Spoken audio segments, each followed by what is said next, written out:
இதை நாங்க எங்க இடத்துல சால மீனுன்னு சொல்லுவோம்.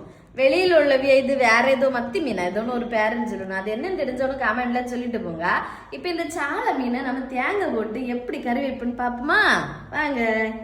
முதல்ல மீனை நல்ல கழுவி எடுக்கணும். எடுத்துட்டு இதே போல ஒரு மண் சட்டியில வச்சுட்டு மீன் இதுல நொறு இருக்கு. இம்புட மீனும் 50 ரூபா கட்டிலாம். இதுல நான் மல்லியும் மஞ்சள் பொடியும் போட்டேன். அதுக்கப்புறமா என்ன செய்யணும்னா நான் பாருங்க, இதான் அரைச்சு வச்சிருக்க தேங்காய் கிட்டலாம். இதுக்கு கூட ஜீரகம், அப்புறமா உத்தினோண்டு உள்ளி, அதாவது நீங்க என்ன சொல்லுவியா தெரியல, நாங்க உள்ளின்னு தான் சொல்லுவோம், ஆனியன், சரியா? அந்த உள்ளியும் போட்டு நல்லா வடு வடா இந்த மாதிரி அரைச்சி எடுக்கணும். எடுத்து இதுல போடணும் கிட்டலாம். தேங்காய் கூட நம்ம அதெல்லாம் போட்டு அரைச்சும்போது தண்ணி ஒரு மணமா இருக்கு. நம்ம இதுல வெந்தயம் சிலவே போடணும். வெந்தயம், கறிவேப்பிலை எல்லாம் போட்டு அரைக்கணும்.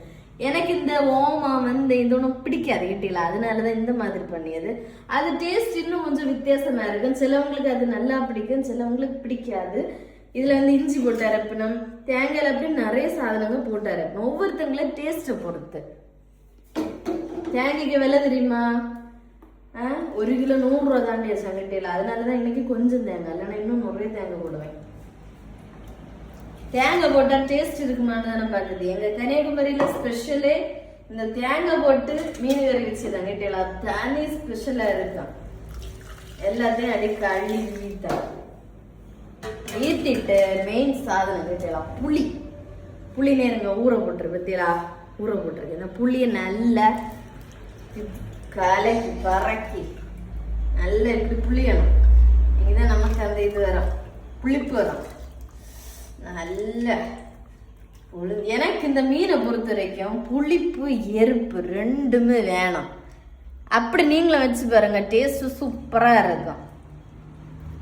புளியை நம்ம நல்லா கலக்கியாச்சு. இந்த புளி வெள்ளத்தை இதுல விடலாம். இதுல விட்டாச்சா? அதுக்கப்புறம் நம்ம மஞ்சையும் மல்லிப்பொடியும் போட்டாச்சு. இனி நமக்கு மிளகு பொடி வேணும். மிளகு பொடியும் கீரை விளையாச்சு கொஞ்சம் நேரம் இருக்கலாம். நான் எல்லாமே ஸ்பூன் இல்லை, இப்படி கை கொண்டு எடுத்து போடுவேன். கரெக்டா இருக்கு அளவு.